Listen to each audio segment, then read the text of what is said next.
ഭാരതത്തിലെ ക്രിസ്തുമതത്തിൻ്റെ ചരിത്രം ആരംഭിക്കുന്നത് ക്രിസ്തു ശിഷ്യനായ വിശുദ്ധ തോമസ് ലീഹായുടെ വരവോടെയാണ്.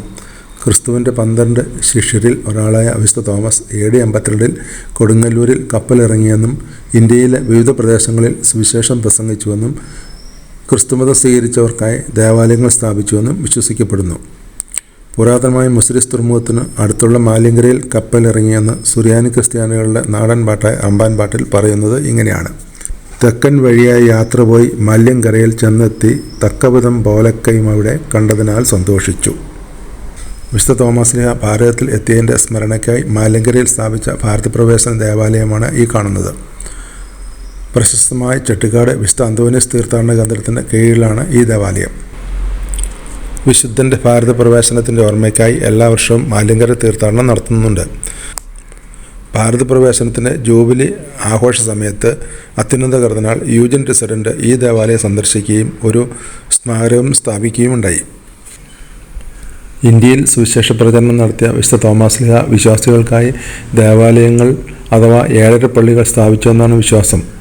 കൊടുങ്ങല്ലൂർ, പറവൂർ കോട്ടക്കാവ്, പാലയൂർ, കോക്കമംഗലം, നിരണം, കൊല്ലം, നിലയ്ക്കൽ എന്നിവയാണ് 7 പള്ളികൾ.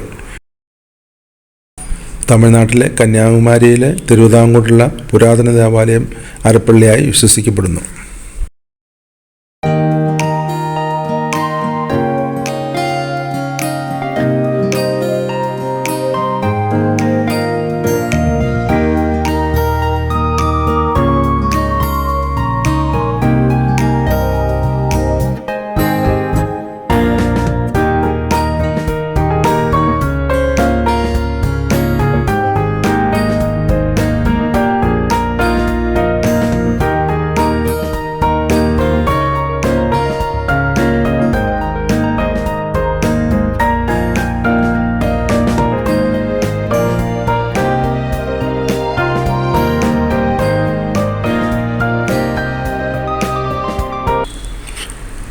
ഭാരതത്തിലെ ക്രൈസ്തവ ചരിത്രത്തിലെ രണ്ടാമത്തെ പ്രധാന സംഭവമാണ് AD 345 നടന്ന യഹൂദ പാരമ്പര്യമുള്ള ക്രിസ്ത്യാനികളുടെ കുടിയേറ്റം.